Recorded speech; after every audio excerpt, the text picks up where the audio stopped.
as charcoal powder. Beware. I'm sorry that this looks a hot mess, but I promise you I can write.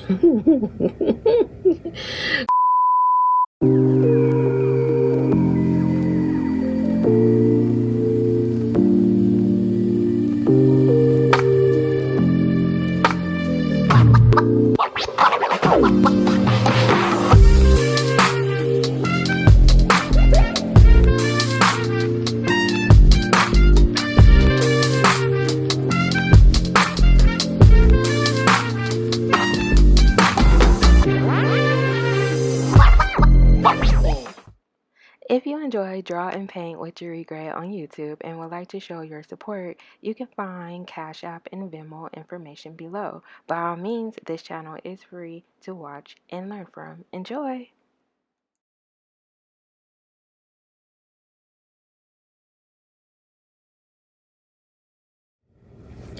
Hey everyone, so I am here with another demo for my abstract drawing 1 class. So we are in project 5, so I'm really excited about this project. So I definitely want to talk just a bit about some of the elements and principles of design that we are going to use for this actual project. So when it comes to the element of value, that's what we're going to use, and also the principle of unity is what we're going to use. So the element of value is pretty much the lightness and or darkness of a tone or color. So for me in my actual project, I'm going to use just 4 tones. I'm not going to deal with value in conjunction with light logic, but typically value and light logic goes together.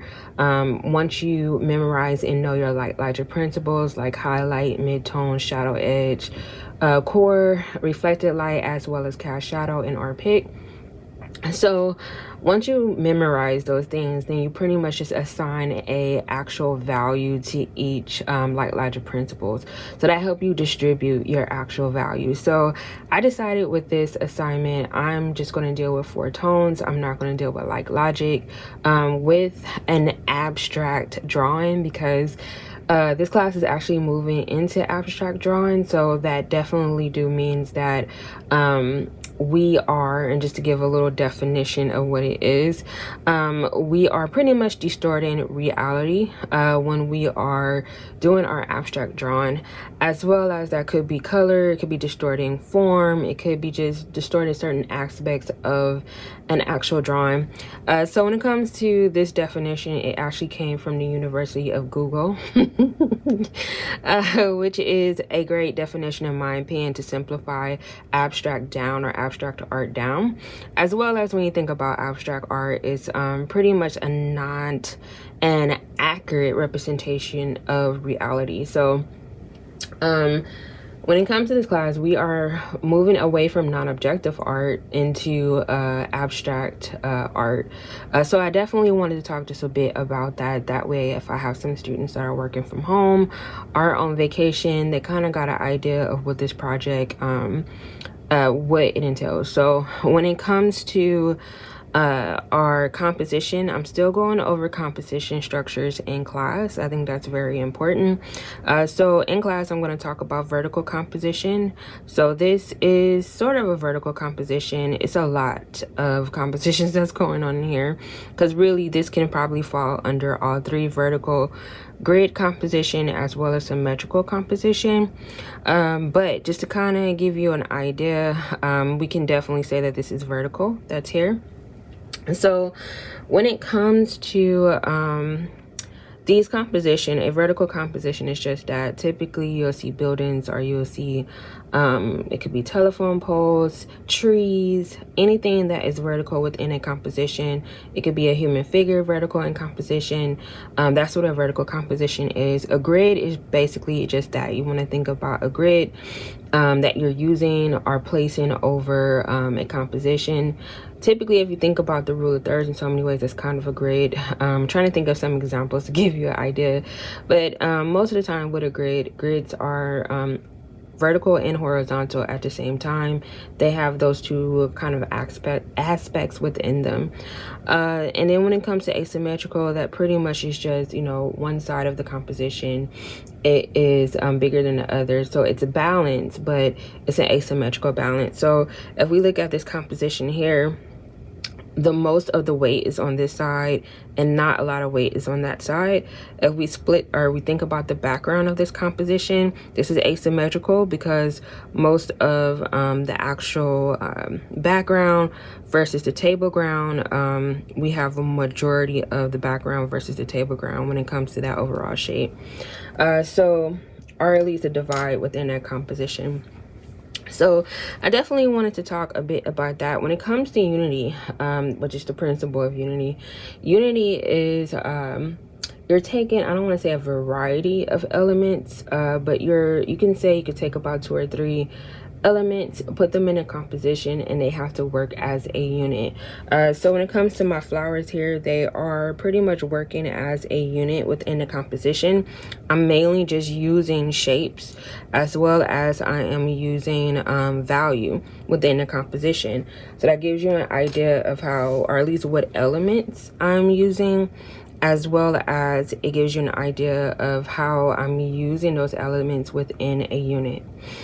So when it comes to this intro, you guys, I honestly did not want to take too long when it comes to this intro. I'm actually doing pretty good, so I'm really excited about that.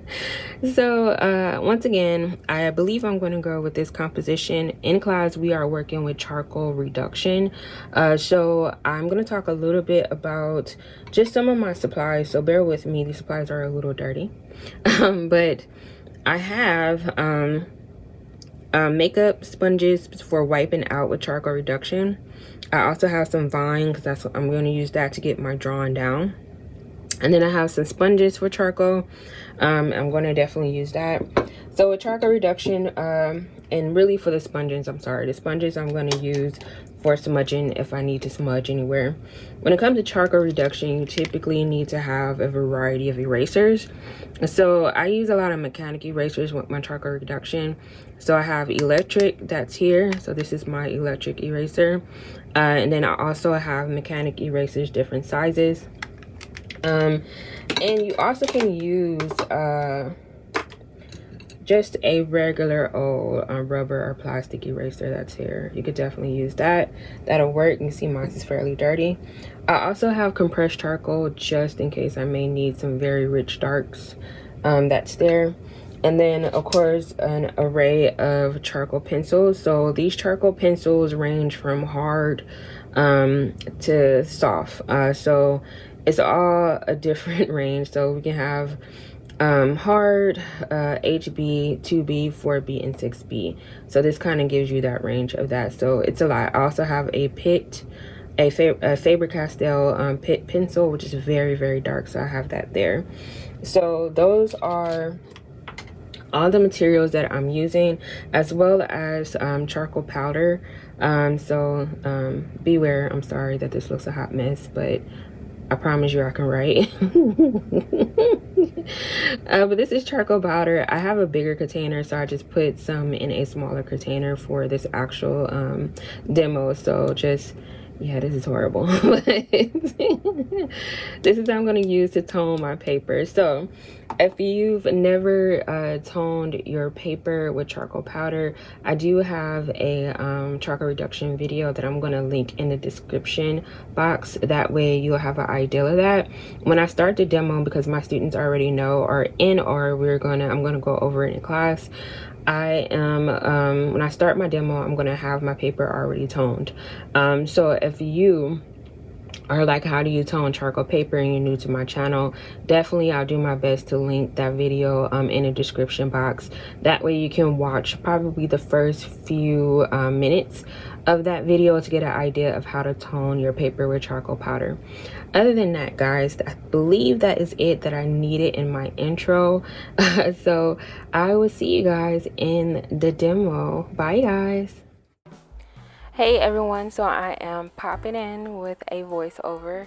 So in this voiceover, I just want to talk just a bit about what I am doing and how I'm using my materials. So to start with, I'm getting a quick gesture down of my composition. So I'm using Willow charcoal for that.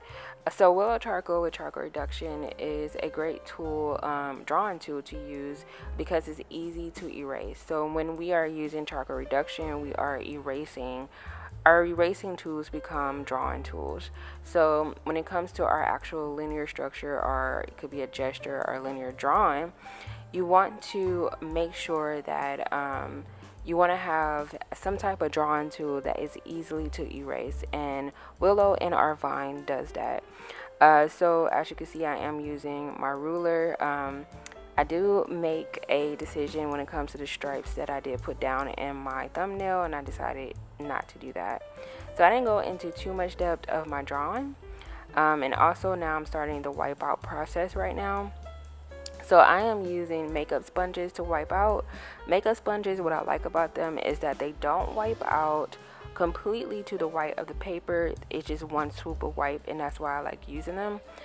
They also leave a kind of a painterly stroke in certain areas as well, depending on how or what side of that triangle wedge that you are using. So I definitely do like that. I'm also using my Tombow Mono mechanic eraser. So I'm using different sizes because I just need to scrub out, and I did my best. This paper did not allow me to scrub down to the white of the paper. To the best of my ability, I tried and did my best. I even pulled out my electric eraser to get some more of the charcoal scrubbed out, and it did its best as well. So I pulled out a little napkin because I noticed the charcoal. I was getting it on my palm because I was resting my palm on my paper, so I decided to have something under my palm so I'm not smearing charcoal everywhere. And my students know sometimes I have on lotion, and of course charcoal loves lotion. So I wanted to talk a bit about my materials and the process that I am using. I do come in with the soft, I think it's soft pastel, the knives that has the sponges at the end. I do come in with that to just not so much blend. I blended in certain areas, but I also wiped out in certain areas with that sponge, so you will see that soon. When it comes to my darker values, because remember I wanted to use just tones, I did not want to use values in conjunction with Light Logic Principles. So when it comes to this pencil, I'm using the Pitt pencil from Faber-Castell. That pencil gets really dark really soon, and I knew that I wanted a value 5. So my students at CAC is on a value scale of 1 through 5. So I'm coming in trying to get a rich black. I didn't get that dark with my black. I could have gotten a lot darker, but it's fine. So I'm actually using my hard charcoal pencil over my soft charcoal pencil because I just wanted to blend it in some of the paper that was showing. So you can see that pencil does not get really dark. It kind of keeps me in a little bit of a darker gray mid-tone, and that's what I wanted. So as you can see, some of the different pencils I am using. That is the sponge that I was talking about. I think it's soft pastel or soft knife pastel tools. It's good for charcoal as well, and also pastels. So as you can see, I do maneuver through multiple charcoal pencils when I'm trying to get a particular value and just maintain that. Can you do that with just one charcoal pencils, or 2 or 3 possibly? You just want to control your hand weight. So I just wanted to come in and just talk about some of the tools I am using. That way you understand, or at least know, because I do know some students may be out of town, or they may be just working from home. So at least they have a clear idea of why I have so many tools and what I am using in each step. Other than that, you guys enjoy this demo. I actually enjoyed doing this little abstract artwork. I love the end product of it, so I was happy about that. So you guys, you see that is my electric eraser that I'm using. So you guys enjoy the rest of the demo, and I will see you guys in the next tutorial video demo. Bye guys.